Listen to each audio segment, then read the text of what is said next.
The full scale of the casualties in Iran after the brutal crackdown against anti-government protesters is still not known. But one human rights group based in the US, which is meticulously putting together evidence, has now confirmed the killing of over 6,000 people during the unrest at the start of January. It's also investigating 17,000 more deaths. The protests over worsening economic conditions erupted in the capital Tehran at the end of December and developed into one of the deadliest periods of anti-government unrest in the history of the Islamic Republic.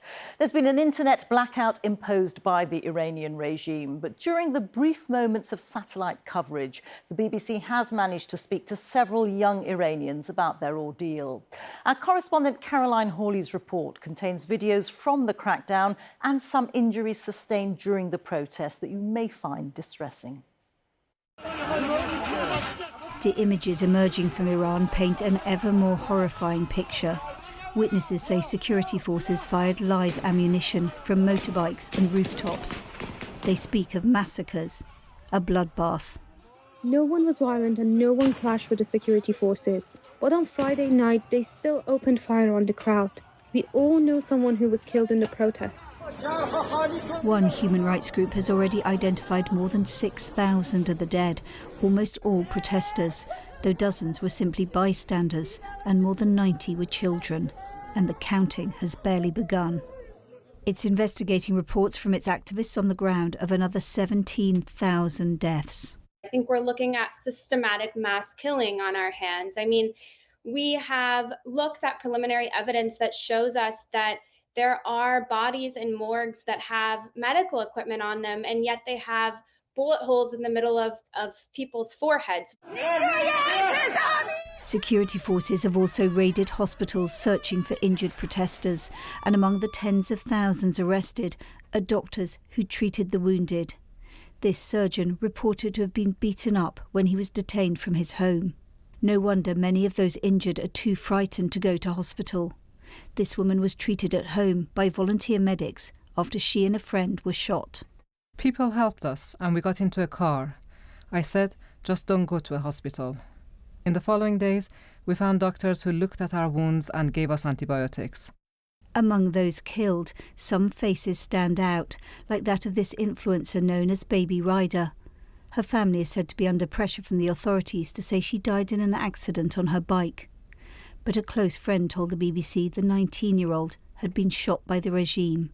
One young woman who'd gone out onto the streets in hope and didn't come home.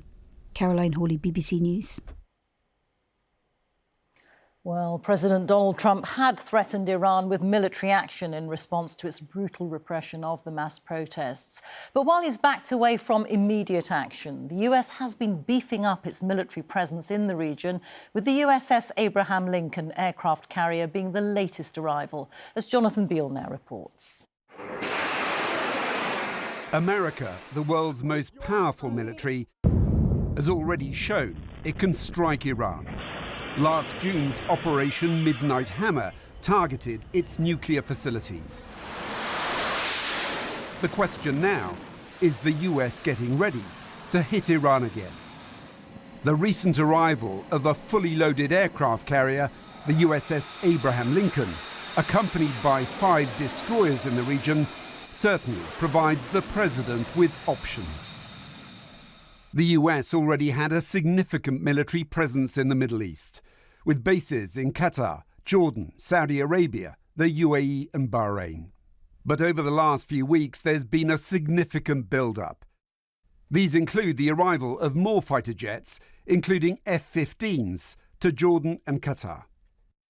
The USS Abraham Lincoln alone has around 70 aircraft, including F-35s capable of avoiding enemy radar. Also significant is the arrival of dozens of transport aircraft in the region, some carrying additional air defences. Britain too has sent a squadron of RAF Typhoons to Qatar to boost the region's defences. So what could be the targets for any US strikes? It's already hit Iran's nuclear programme. This time it could focus on the regime itself. That could include hitting Iran's Revolutionary Guard Corps, the IRGC.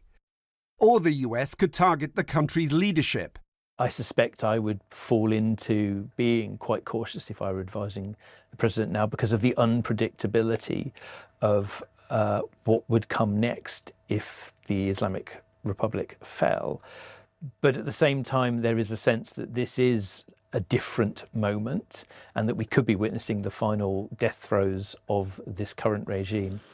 Iran's already warning that it's ready to respond. This message recently plastered on a billboard in Tehran. It still has large stockpiles of missiles and drones, one reason why some of America's Gulf allies are opposed to strikes. President Trump has given himself military options.